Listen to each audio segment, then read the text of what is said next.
Olá, pessoal do Dominantes Online. Eu sou a Luciana Naar, professora de Biologia do curso. Nós estamos no módulo Metabolismo Energético. Essa videoaula vai tratar da segunda parte sobre o metabolismo energético, onde a gente vai continuar conversando sobre a respiração celular aeróbica. Nessa videoaula, a gente vai conversar sobre o ciclo de Krebs e a cadeia respiratória. Se você não assistiu a parte 1, eu aconselho primeiro assisti-la para depois voltar aqui nessa videoaula. Tá legal? Vamos lá. Na videoaula passada, eu estava conversando com vocês sobre a primeira parte da respiração celular, que é a glicólise. Na glicólise, a gente tinha a quebra da glicose em duas moléculas, que a gente chamou de piruvato. Então, nessa videoaula, a gente vai conversar sobre o ciclo de Krebs e sobre a cadeia respiratória. Então, a gente vai começar falando do piruvato, ok?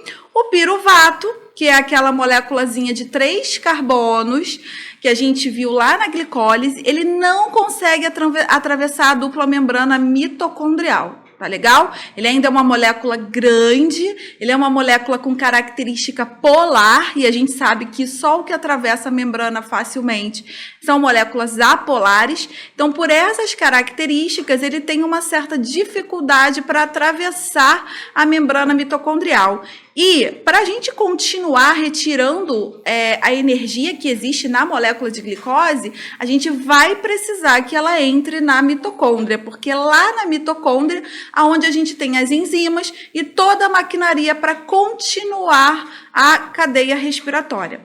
Então, olha só. Logo, a gente vai precisar liberar moléculas de CO2 pela célula e hidrogênios que vão ser capturados pelo NAD. Ou seja, para a gente tornar esse piruvato, que tem 3 carbonos, menor, para que ele consiga atravessar essa dupla membrana, o que a gente precisa? A gente precisa tirar carbono dessa molécula. Então, de 3 carbonos, ele vai formar uma molécula com 2 carbonos.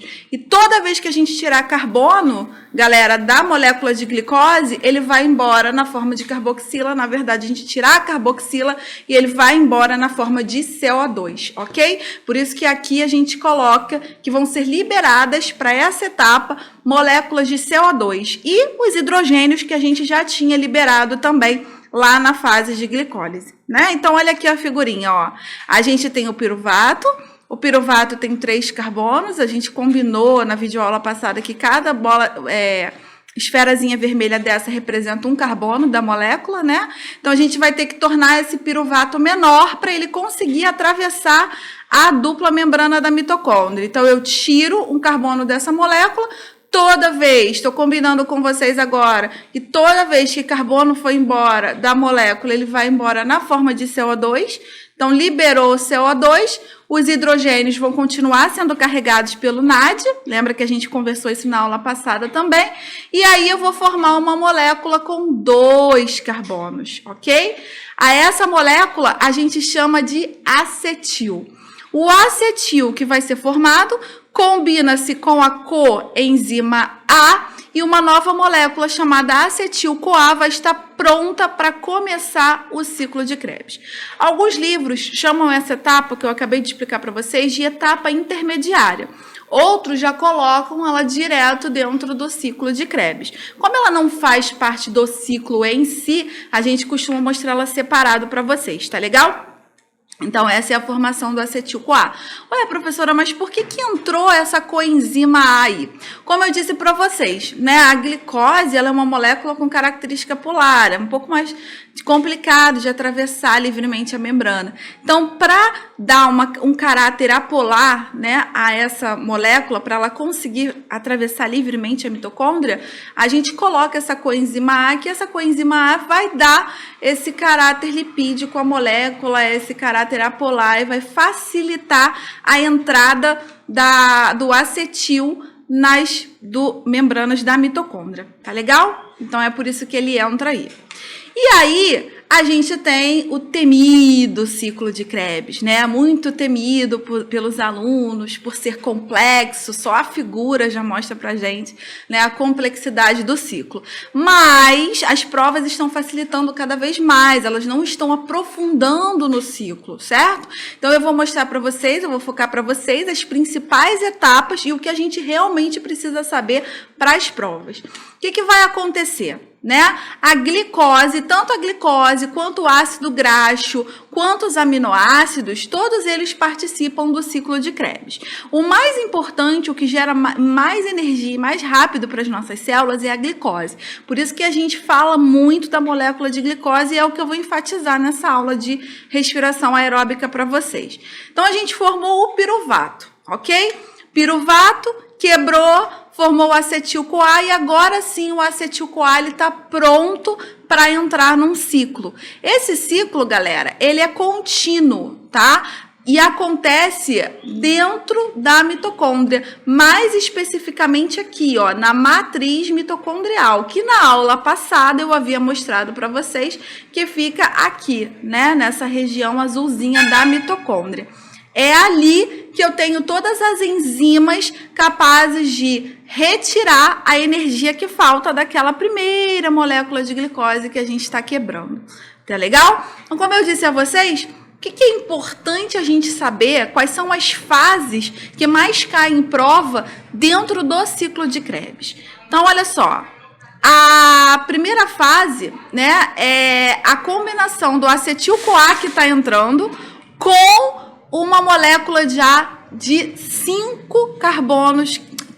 4 carbonos que existia ali dentro, que é o oxaloacetato, ok? Precisa saber esse nome, professor? Algumas provas mais específicas cobram, outras não. O que é importante vocês saberem é que o acetil-CoA, ele vai se combinar com o oxaloacetato.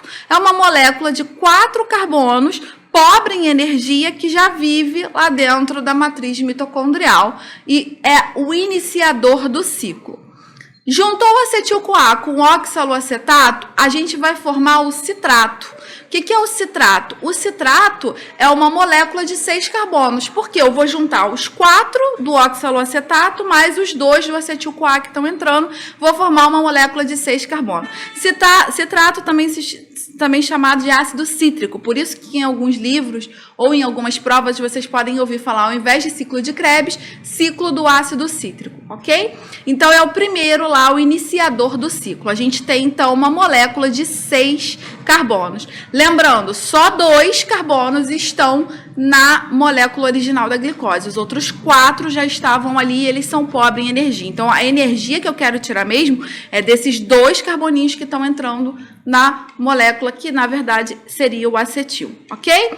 Então, o citrato, ele vai sofrer uma série de reações que não caem em prova e o que é mais importante a gente lembrar nessa fase de transformação do citrato em uma molécula de 5 carbonos é a perda do CO2 e formação de NADH. Lembra que eu falei para vocês, nós estamos quebrando a molécula de glicose, ok? Se estamos quebrando e faltam 2 carbonos para quebrar, a gente tem que ir tirando aos poucos e o que eu combinei com vocês, toda vez que a gente tirar carbono da molécula, ele vai embora na forma de CO2. Então, a primeira fase que é importante a gente lembrar é a formação, a passagem de uma molécula com 6 carbonos para uma com 5 carbonos, ok? E aí, essa perda de carbono libera CO2 e libera hidrogênios. Quem carrega os hidrogênios são o NAD, por isso, nessa primeira etapa do ciclo de Krebs, a gente vai ter a formação de um NADH e a formação de um CO2. Agora, a gente tem uma molécula com 5 carbonos, ainda falta um carboninho lá da glicose a ser retirado. Vamos retirar? Quando a gente retira, olha lá, de novo, o que a gente vai tirar dessa molécula? Carbono, não é isso? Então, vou embora CO2, vou formar CO2 e vou formar mais um NADH, tá legal? E aí, agora eu vou passar de uma molécula de 5 carbonos, que não há necessidade, tá bom? É muito específico, não há necessidade de saber nomes, mas entender a fisiologia, o mecanismo do ciclo. Eu passo, então, de uma molécula de 5 carbonos para uma molécula de 4 carbonos. Nessa molécula de 4 carbonos, acabaram-se os carbonos da glicose, porque só entrou 2, era o acetil. Acabou o carbono da glicose, o que vai acontecer? Eu vou precisar do carbono, tirar os hidrogênios. A gente sabe que a molécula de glicose é C6H12O6. Os 6 carbonos a gente já tirou, as hidroxilas foram embora, agora faltam os hidrogênios. Então, nesse momento, eu faço um rearranjo, tá? A molécula de 4 carbonos que eu tinha vai se transformar em outra molécula de 4 carbonos e eu vou realizar um rearranjo. Nesse rearranjo, em que eu tiro hidrogênios, eu já libero uma energia tão grande nesse momento que eu formo um ATP. Na verdade, os livros vão mostrar a formação do GTP, mas o GTP nada mais é do que o ATP, que vai ser transformado mais tarde. A de adenina, lembra que a gente conversou na aula passada, e o G de guanina. Então, na verdade, como dentro do ciclo eu não tenho muita adenina disponível, ele acaba transferindo a energia para um G, para uma guanina, um GTP, mas posteriormente esse fósforo energizado vai voltar para a molécula de ATP. Então, falar que produzir um GTP ou um ATP é praticamente a mesma coisa, ok? E aí a gente vai continuar retirando hidrogênios dessa molécula. Como nessa fase aqui só houve rearranjo da molécula, a gente não tirou carbono e os hidrogênios, eles, quando foram retirados, já liberaram bastante energia para a produção do ATP, quem aparece nessa fase é um FAD e não um NAD. Qual é a diferença entre o FAD e o NAD? O NAD é como se fosse um primo mais forte. Ele consegue carregar mais energia. Então, onde tem muita energia sendo liberada, aparece NAD. O FAD seria um primo mais fraco. Nesse momento, como ele já usou a energia para produzir ATP, pouca energia vem nos hidrogênios que são liberados. Então, quem aparece somente nessa fase do ciclo é o FAD. E para finalizar, os últimos hidrogênios da molécula que precisam ser retirados, vou formar novamente um NAD, né? Vou fazer a retirada, então, desses hidrogênios. E aí eu volto para o ciclo inicial, voltando a ser de novo uma molécula de 4 carbonos, pobre em energia, chamada de oxaloacetato. O ciclo acontece 2 vezes, porque a gente sabe que a molécula de glicose foi quebrada em 2 de piruvato e foram formados 2 acetil-CoAs. Produtos formados no ciclo de Krebs por cada ácido pirúvico que surgiu, então. 3 NADs, esses números é que são importantes lembrarem. 3 NADs, um aqui e um lá no finalzinho. Um FAD aqui e um ATP, né? Que na verdade eu falei para vocês que era o GTP, mas que é a mesma coisa que o ATP. E como são então 2 moléculas de ácido pirúvico ou piruvato, o resultado final que a gente tem por ciclo por cada molécula de glicose são 6 NADH, 2 FADH e 2 ATPs, ok? Esses númerozinhos aqui, eles são interessantes para a prova, são bastante cobrados, então é chegar neles que eu quero que vocês consigam a partir dessa explicação que eu acabei de passar. E aí, no final, a gente tem a cadeia respiratória. A cadeia respiratória, ela vai acontecer aqui nas cristas mitocondriais, como a gente havia combinado, certo?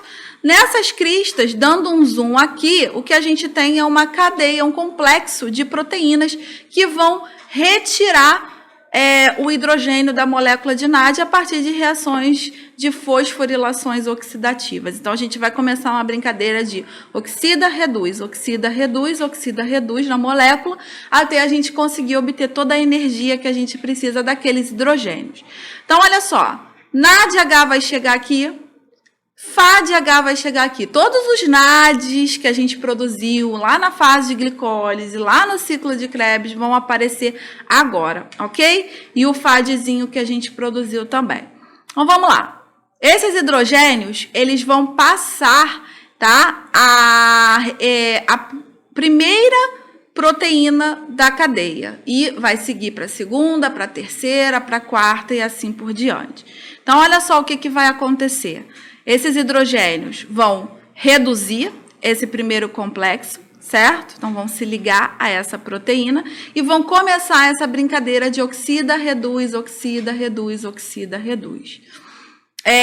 Cada NAD, eu falei para vocês que carrega uma determinada energia, então os hidrogênios que o NAD consegue trazer gera energia para a produção de 3 ATPs, tá? E o FAD, como eu havia explicado, é o primo mais fraco, ele gera energia para a formação de 2 ATPs. Então, como resultado final da respiração celular nessa brincadeira de passar por esse complexo da cadeia, eu tenho Lá na fase de glicólise, eu já tinha produzido 2 ATPs e 2 NADH. Então, essa fase de glicólise aqui vai me gerar como saldo final as 2 ATPs mais 2 vezes 3, porque cada NAD vale 3 ATPs. Então, a glicólise me fornece 8 ATPs. Na mitocôndria, vão ser 2 piruvatos. Então, no ciclo de Krebs, para a formação do ciclo de Krebs, a gente tinha aquela etapa intermediária, que era a formação do acetil-CoA. Ali eu tinha um NAD sendo formado, então NAD vale 3 ATPs. Nessa etapa, então, eu tenho a geração de 6, porque são 2 acetil-CoAs a serem formados. No ciclo de Krebs, já tinha sido gerado um ATP e eram 3 NADs, só que ele acontece 2 vezes, certo? Então, é 2 vezes 3 vezes 3, porque o NAD vale 3, mais os 2 ATPs que são formados, ou seja, 20 ATPs no final de cada ciclo de Krebs. E o FAD, que eu disse para vocês que vale 2, né? Então, são 2 FADs vezes 2 que ele vale, 4 ATPs. No final da cadeia, quando isso tudo aqui acontecer, o que a gente vai ter? A gente vai ter 8 da glicólise, mais 6 da etapa intermediária, 20 do ciclo de Krebs, mais 4 de FAD, 38 ATPs. Aqui, galera, no final da membrana, a gente tem uma máquina chamada ATP sintase que vai fazer todo esse trabalho para a gente de geração de ATP, de colocar esses fosfatos energizados naquele ADP. Tá legal? Bom, eu fiz aqui um esqueminha, né, resumindo para vocês as contas e é o que realmente é cobrado em prova, tá bom? Os saldos finais de cada etapa. Espero que vocês tenham entendido. Fica comigo para a gente assistir a continuação dessa aula, onde eu vou falar sobre fermentação. Obrigada, galera. Até a próxima.